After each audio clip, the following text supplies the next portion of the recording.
Who built the world's fairs?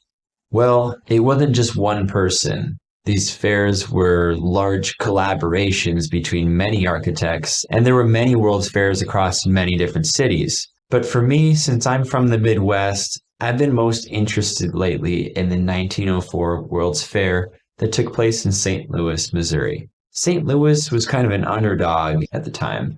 The 1904 Olympics was actually set to be in Chicago, but because St. Louis played up their plans and said they would have a competing event, the Olympic Committee actually switched the location to St. Louis. And ironically, the fair was so large that it overshadowed the Olympics anyway.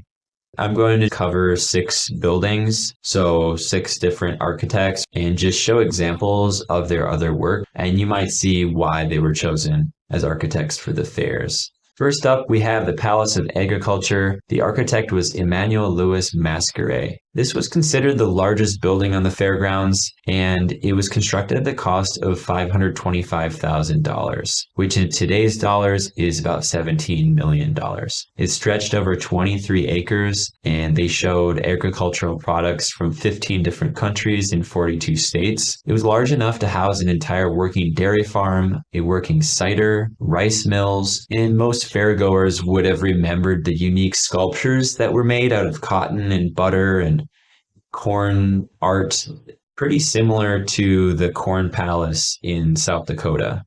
The architect was born in France, and here he is in his office in the middle. He's known for designing the Cathedral of St. Paul, also St. Mary's Basilica in Minneapolis. This is much smaller than that, but in Sioux Falls, South Dakota, another cathedral in Wichita, Kansas. As far as the contractor who built the Palace of Architecture, I didn't find a lot about them, but I did find the name was Caldwell and Drake.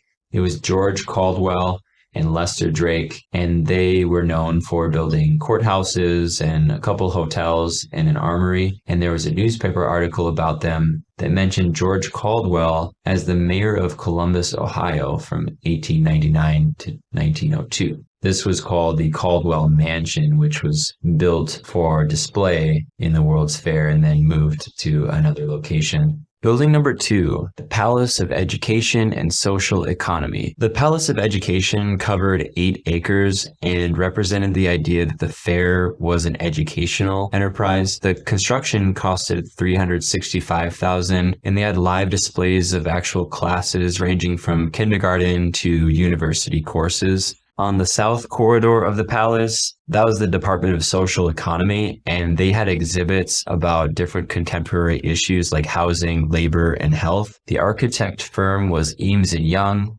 Their names were William Eames and Thomas Young, and they were both from Michigan. They were pretty well known as architects, and they studied at one of the most well-known institutes in Paris. They built a lot of different buildings, including prisons, trust company buildings, more prisons, a building called the Frisco Building in St. Louis, the U.S. Custom House in San Francisco, the Marquette Building in St. Louis, basically a bank, and the new Masonic Temple. Building number 3, the Palace of Electricity and Machinery. The purpose of this building was to display the machines that generated electricity. The fair designers wanted to show that electricity was the lifeblood of the 20th century and to get a glimpse of electricity's potential. So they really wanted to show off the amount of lighting and just make it really flashy, especially because a lot of people did not have electricity in their homes at the time. This building was home to the popular DeForest wireless telegraph tower. This was pretty high tech. The fairgoers could send wireless messages to Chicago and Springfield without using a telegraph line. So it was like a precursor to cell phones. The architect was Walker and Kimball. And here's Kimball. They designed cathedrals, hotels, the Omaha Public Library, this little telephone building, and this larger office retail kind of building. Building number 4, the Palace of Machinery. The architect was Windman, Walsh, and Boisselier.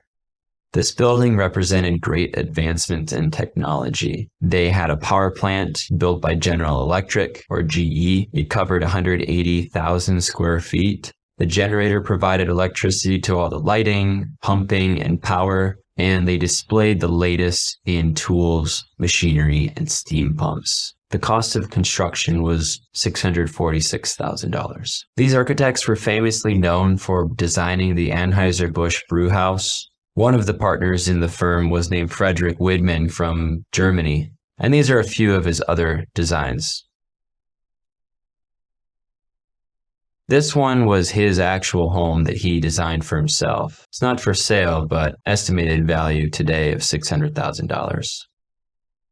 Building number 5, the Palace of Fine Arts. The architect was Gilbert. The Palace of Fine Arts was considered the centerpiece of the Exposition buildings, and it is the only surviving structure. It was intended to be a lasting memory of the fair. It's made of steel and stone instead of wood and staff. During the Exposition, they had paintings, engravings, sculptures, jewelry, and other art that filled the palace and demonstrated the variety of world art at the beginning of the 20th century.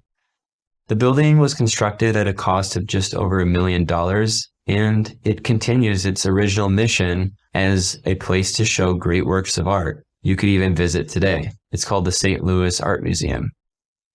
The architect, Gilbert, has an extensive portfolio of designs. He designed the original Federal Reserve Building in Minneapolis, the Woolworth Building in New York, the Arkansas State Capitol, the Minnesota State Capitol, a U.S. Custom House in New York, office buildings, the Northern Pacific Railroad Hospital in Brainerd, Minnesota, this storefront in my hometown, St. Cloud, Minnesota, company headquarters, and even churches. And the 6th and final building that we will look at in this video is the Palace of Manufacturers. The Palace of Manufacturers was devoted to household articles, equipment, clothing, and merchandise for personal use. It was basically the department store of the World's Fair. They had displays where visitors could watch the creation of clothing from companies like the Brown Shoe Company and the Singer Sewing Company. The building was constructed at a cost of $723,000.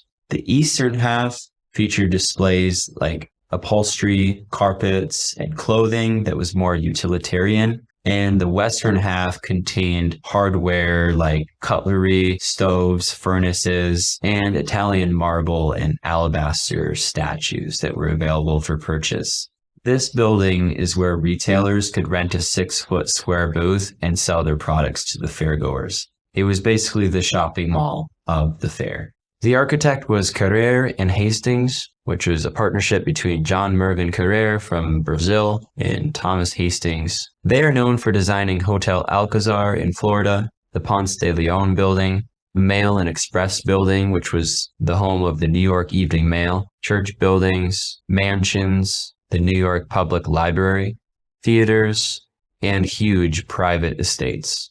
So we covered 6 buildings, and we were able to see some other examples of work that the architects have done. These buildings may seem out of this world, like they were just pulled out of some ancient Roman era, but when you really look at the designs and styles that were trying to come back during this time, you can kind of see this kind of Greco-Roman neoclassical theme to all of it.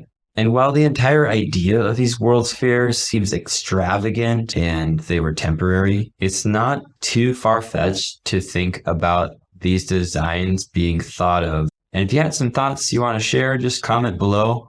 Anyway, I hope you enjoyed the video.